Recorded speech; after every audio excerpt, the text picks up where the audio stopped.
Christian Sauter, vous publiez Lettres à nos amis, voir loin, agir proche, aux éditions Descartes et compagnie. Quand vous avez écrit la première lettre en 2001, pensiez-vous déjà à ce livre? J'ai commencé cette aventure en février 2001 avec l'idée de la poursuivre aussi longtemps que j'en aurais les forces. Et c'était un de mes 3 projets. Le deuxième projet étant d'être élu, ce que j'ai été, et adjoint au maire de Paris. Et le troisième projet étant de présider un réseau associatif, France Active, que j'ai présidé pendant 20 ans. Donc ces lettres hebdomadaires étaient un engagement de longue durée. Mais qui sont donc ces amis? Quand j'étais ministre, j'avais beaucoup d'amis.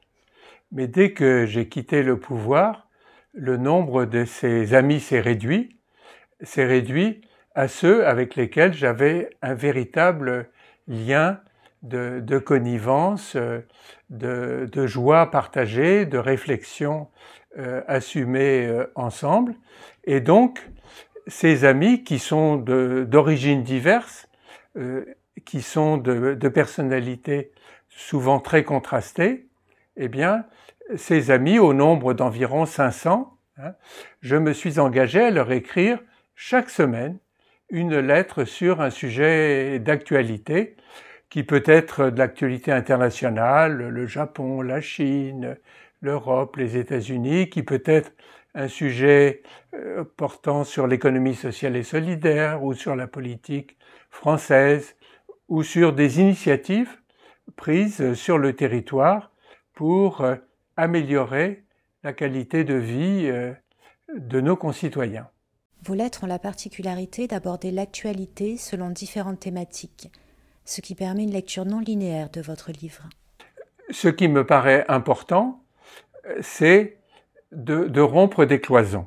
Je déteste les silos, dire l'économie et le social c'est différent, le social et l'écologique c'est différent, le national et le local c'est différent. Je crois qu'il faut, pour comprendre la situation, il faut avoir plusieurs approches disciplinaires, y compris une approche historique, y compris une approche sociologique, pour bien comprendre la réalité. Même la politique n'est pas un champ clos. La politique a besoin d'être enrichie, éclairée par des approches distinctes. Donc je pense que cette diversité d'approches a fait plaisir à une diversité de lecteurs. Je crois que Braudel disait « France, ton nom est diversité ». Je crois que la diversité des lettres correspond à un caractère français peut-être, ou humain, et correspond vraiment à une attente de ceux qui n'aiment pas une information formatée par ce qu'on appelle aujourd'hui des éléments de langage.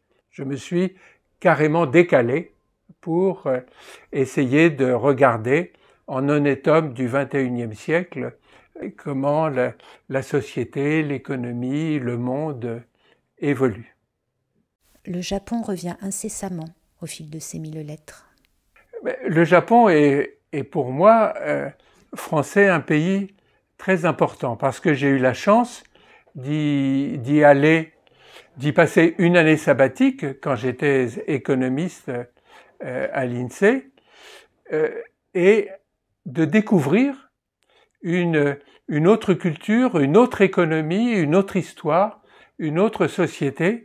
Et je crois que ce séjour m'a profondément marqué pour, par exemple, me convaincre que on peut être moderne sans être occidental, pour reprendre le titre d'un livre d'un historien ami. Donc, j'y retourne fréquemment. Catherine, mon épouse, dont on parlera peut-être plus tard, est interprète de japonais, connaît vraiment non seulement la langue, mais un réseau d'amitié et une connaissance profonde de ce pays. Nous y allons au moins une fois par an, sauf en période de Covid. Et à chaque fois, c'est à la fois un ressourcement, puis c'est très important de voir la France de l'extérieur. Je crois que c'est Régis Debray qui a dit on aime vraiment son pays quand on le voit de l'extérieur. Eh bien, le Japon, c'est en quelque sorte le point d'observation pour mieux comprendre la réalité française. La première et la dernière lettre ont été écrites un 14 février et sont adressées à votre épouse. Quel a été son rôle ? Son rôle a été tout à fait primordial puisque vous avez cité la Saint-Valentin de la lettre numéro 1 et la Saint-Valentin de la lettre 1000. À chaque lettre, Catherine a apporté une valeur ajoutée de plus en plus importante et sur la forme qu'elle a polie comme on polie une sculpture, mais sur le fond aussi. Elle a poussé l'universitaire que j'ai été à temps partiel à être plus clair, l'homme politique que j'ai été à être moins langue de bois et plus convaincant, et l'optimiste que j'essaie d'être quand même plus nuancé, si bien qu'à partir de la lettre 620, nous avons signé les lettres aux amis tous les deux, et je crois que, comme je l'ai dit, sa valeur ajoutée est absolument essentielle. Avez-vous corrigé ou supprimé certaines lettres avant publication ? Ces lettres, de la première à la 1000e, elles sont toutes présentes. J'en ai retiré aucune et j'en ai corrigé aucune.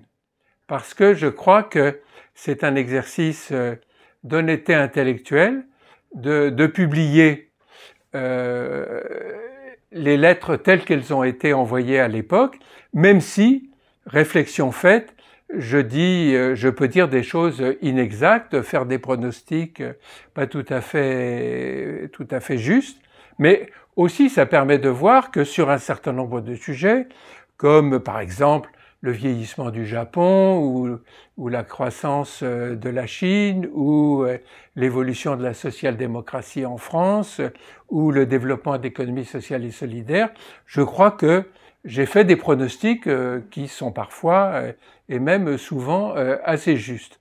Donc, rien que la vérité, toute la vérité, enfin au moins rien que ma vérité et toute ma vérité. La dernière lettre a pour titre « J'aime l'humanité ». En 2023, n'est-ce pas plus difficile qu'en 2001 ?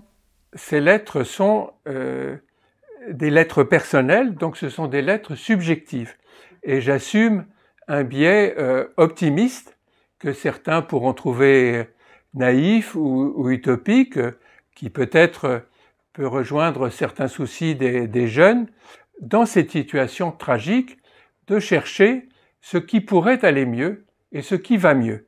Moi, ce qui me frappe, c'est le contraste entre une morosité ambiante ou même une sorte de fatalisme du déclin, alors que partout sur les territoires, dans les entreprises, pas dans toutes les entreprises, pas sur tous les territoires, on voit des initiatives qui sont prises et que des réseaux comme France Active ou les collectivités territoriales ou même l'État encouragent. Donc j'ai un biais optimiste, j'aime l'humanité, je suis persuadé que le bonheur est possible, qu'il peut être construit, qu'il peut y avoir des hauts et des bas, mais que on peut, comme le colibri, faire avancer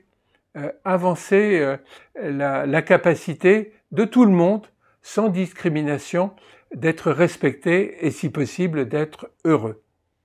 Finalement, cet ouvrage n'est-il pas le témoignage d'un réel engagement politique ? Ce livre, effectivement, rassemble les chroniques d'un humaniste engagé. Et économiste, j'essaie de conclure chaque lettre par des propositions d'action. Dans le domaine politique, même chose. Et dans la société, je cherche à chaque fois de trouver des expériences ou des messages qui montrent qu'il n'y a pas de fatalisme de la montée des inégalités, il n'y a pas de fatalisme à ce que des gens dorment dans la rue. Je pense très profondément que tout le monde est employable à condition d'être véritablement accompagner, épauler, financer si cette personne veut créer une entreprise. Donc, oui, le terme engagé me convient bien, car je ne suis pas dans une tour d'ivoire à regarder de haut une humanité qui grouillerait au rez-de-chaussée. J'essaie de mettre la main à la pâte pour véritablement dire à des moins jeunes ou dire à des jeunes que il faut agir. J'ai déjà cité l'exemple du colibri. Chacun d'entre nous a la possibilité, dans son quartier, dans sa ville, dans sa région, dans sa nation, dans l'Europe, et l'Europe est une conviction très très importante pour moi, à la veille de futures élections européennes. Chacun peut agir. Ce n'est pas une question de diplôme, ce n'est pas une question de qualification, c'est une question de volonté. Et l'engagement, c'est une volonté d'aller vers les autres. À qui s'adresse votre livre? Ce livre a l'ambition d'intéresser ceux qui manifestent un certain esprit de résistance. Résistance au conformisme, résistance à la fatalité, résistance à la nostalgie d'un temps qui n'existe plus. Je pense que tous ceux qui veulent se projeter dans l'avenir, qui veulent se projeter dans la coopération, qui veulent se projeter dans une action solidaire, peuvent trouver une certaine nourriture dans ces 1000 lettres que j'ai rédigées pendant 22 ans.